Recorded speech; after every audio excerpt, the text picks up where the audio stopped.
Siksola, ko es zinu, es pīdzamu otru, agrāk tur bija 19 saimnieku.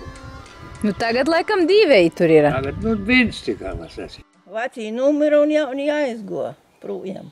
Kā iztika, tur bija tikai laikam, cik bija 1, 2, 3, 4 saimniecības bija latviešu, visi pārējie bija vecticībnieki. Tur visu apkot riņķī.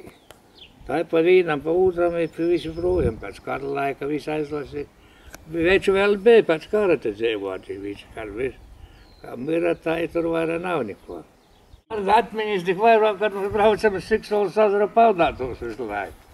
Kad mēs bijām puikas godos visu laiku ar rītiņiem braucam tur peldētos. Tur ezers ir dziļi, tur var iekšā, labi un peldēt tur.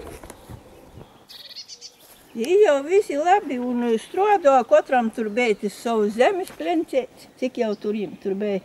Tim latvīšiem tim bija vairāk tur. Nu, tie divi laikam bija jaunsaimniecības. Tur jau nav elektrības, tur jau kādi godīgi ievelka to elektrības tur. Pat ceļa loba nebija.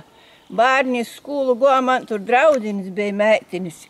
Un tot jau kādreiz goja cīmūs, un tot bija jābrīna pa jūdini dziļu. Tā, nu, vasarā jau nususēja, bet ilgi stāvēja jūdins. Tur tak, nebija ne veikala, neko. Ita viena šeit, ka mana sieva strādā šitā veikalā. Tur aizveda, tur preces viens vecs, tur mums patjērgoja par reizēm tur. Tā ir kā īt toki skolu goja viss šita.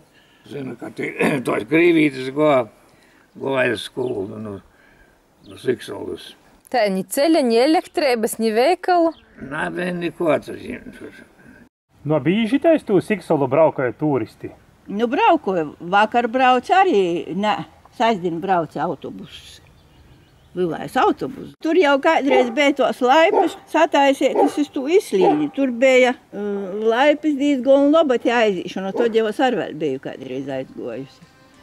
Bet, un tur āzars tāds, ļoti tāds, feins. Tur turns ir, par to turnot, ko viņi tur pētē un skatās un visu ir.